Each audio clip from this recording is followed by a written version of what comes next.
ada pertanyaan juga Ustaz, mohon pencerahannya. Uh, ada ikhwan yang bekerja bertahun-tahun di kapal, tapi uangnya tidak pernah terkumpul. Kalau uangnya sedang membutuhkan di darat, bukan berusaha mencari tambahan, tapi malah memilih aplikasi pinjaman online atau pinjaman uang yang perlu diketahui juga si orang tua tersebut sebagai tulang punggung keluarganya.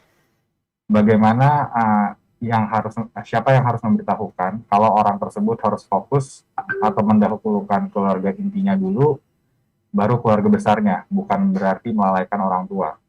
Ini Nah, agak rumit ya. Ini berarti yang mana dulu Ustaz? Keluarga inti, keluarga besar, dan orang tua.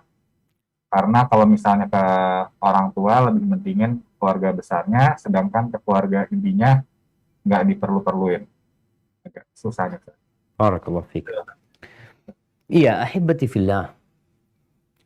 Seorang muslim itu harus tahu mana yang harus didahulukan. Bicara berbagi. Tatkala ada seorang bertanya kepada Nabi SAW, "Indi dinar, aku punya 1 dinar." Kata Nabi SAW, udah engkau pakai buat engkau gitu. Aku punya lebih. Berikan kepada keluargamu.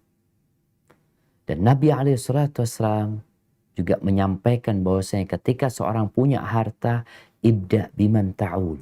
Mulailah dengan yang menjadi tanggung jawab. Yang menjadi tanggung jawab. Kalau orang tuanya nggak mampu, jadi tanggung jawab dia juga. Jadi kalau bicara keluarga inti, maka seorang istri harus tahu bahwa suaminya punya keluarga inti. Siapa keluarga inti dia yang pertama? Bapak ibunya. Itu keluarga inti. Istri tambahan. Maka ketika datang seorang bertanya kepada Nabi SAW, "Man ahabbun nas bihusni sohbati." Siapa orang yang paling berhak mendapatkan pengabdianku, kebaktianku? Ibumu, kemudian ibumu, kemudian ibumu, kemudian baru bapakmu. Setelah itu baru yang lainnya nih. Jadi seorang anak hendaklah berbakti sama orang tuanya dalam memenuhi kebutuhan orang tua. Kalau sudah adik-adiknya, lain lagi nih sekarang. Orang tua mau kasih adik-adiknya, oh tunggu dulu. Engkau setelah engkau laksanakan kewajibanmu kepada orang tuamu, engkau punya kewajiban lain. Istri dan anak-anakmu. Itu jadi tanggung jawab. Karena kalau bicara saudara-saudara yang lain, tanggung jawabnya orang tua. Engkau punya tanggung jawab kepada istri dan anak-anakmu. Disinilah seorang muslim akan berkah hidupnya. Dan sebagai seorang istri, juga sampaikan kepada suami, nggak ada masalah. Engkau harus berbakti sama orang tua. Tapi jangan lupa dengan yang menjadi tanggung jawabmu pula. Jadi ketika ada 2 tanggung jawab, hendaklah seorang suami melihat mana yang lebih penting. Kemudian kalau memang dua-duanya penting, maka dia harus ratakan buat mereka. Allah Azza wa Jalla memberikan tugas yang besar kepada suami. Ketika dia menjadi suami, kewajiban dia adalah memberikan nafkah kepada istri dan anak-anaknya. Tapi kalau bicara tadi suami, ya kadang-kala kalau butuh dia pinjam online. Ini bicara tentang riba. Mungkin suami belum paham, belum mengerti bahwa yang dia lakukan adalah membuat hartanya jadi nggak berkah. Membuat dia sengsara hidup.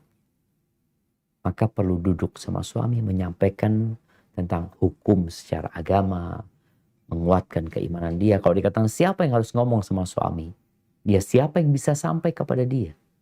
Istri kalau bisa ngomong sama suami, ngomong sama suami. Kalau nggak bisa mungkin minta kawannya suami dikasih tahu kondisi suaminya seperti ini. Mungkin kau bisa memberikan arahan dan nasihat. Karena kita harus watawasau bil haq watawasau bis sabr.